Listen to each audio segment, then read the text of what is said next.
Karnataka high court में हिजाब पर आज 10वें दिन समाअत हुई है। समाअत के दौरान फरीक पार्टी की तरफ से एडवोकेट कृष्णा कुमार ने पैरवी करते हुए कहा कि तालीमी इदारों में यूनिफॉर्म का मकसद तालिब इल्म के हर तरह के पस मंजर को जाहिर न करना है, यहाँ तक कि तालिब इल्म स्कूल में जात पात रंगो नस्ल से आज़ाद रहे। उनका यह भी कहना था कि सेकुलर तालीमी माहौल का मजहब से कोई ताल्लुक नहीं है।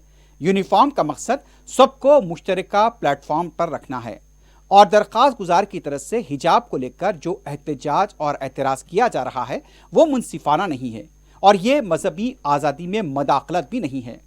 आज समाअत के दौरान दरख्वास्त गुजार के वकील देवदत्त कामत ने बताया कि इस केस के सिलसिले में मुसलसिल दरख्वास्तें आ रही हैं, उन्हें फिर से मौका दिया जाए। इस पर चीफ जस्टिस अवस्थी ने कहा कि तमाम दरख्वास्त गुजारों की समाअत के बाद इस पर गौर किया जाएगा।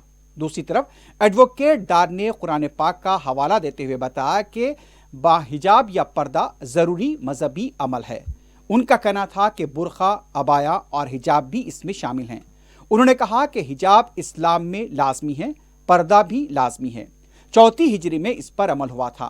उन्होंने इस्लाम के अरकान में से एक ज़कात का भी हवाला दिया जिसका कुरान पाक में भी जिक्र किया गया।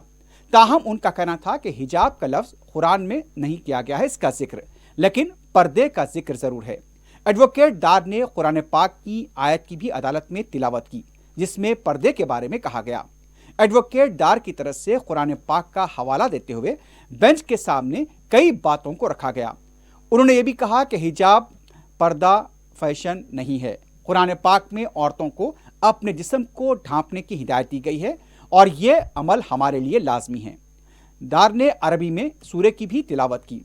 इस मौके पर उनका यह भी कहना था कि जब मुसलमान हज के लिए जाते हैं तो वहाँ पर भी उन्हें पर्दा इस तरह से उन्हें एहराम बांधना पड़ता है और उनके बालों को वहाँ पर ढांकना पड़ता है। उनका यह भी कहना था कि इस मुल्क में इस्काफ छोटा मसला है और इस तरह से यहाँ पर इसे बड़ा तनाज़े की शक्ल दी जा रही है।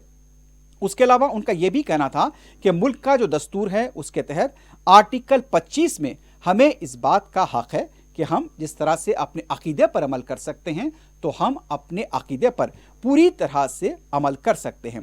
उसके अलावा उनका ये भी कहना था कि हमारे पास जिस तरह से ख़वातीन की हुर्मत को, उनकी अज़मत को और जिस तरह से वक़ार का उन्हें दर्जा दिया गया है उस सिलसिले में पर्दे की भी उन्हें हिदायत दी गई है और ये कोई फैशन नहीं है जिसके बारे में आज एक कहा जा रहा है, लेकिन ये कुरान में भी इसका जिक्र है कि औरत को यहाँ पर पर्दे की हिदायत दी गई है। तो इसलिए इस तरह से इस मसले को जिस तरह बड़ा बनाकर पेश किया जा रहा है वो मुनासिब नहीं है।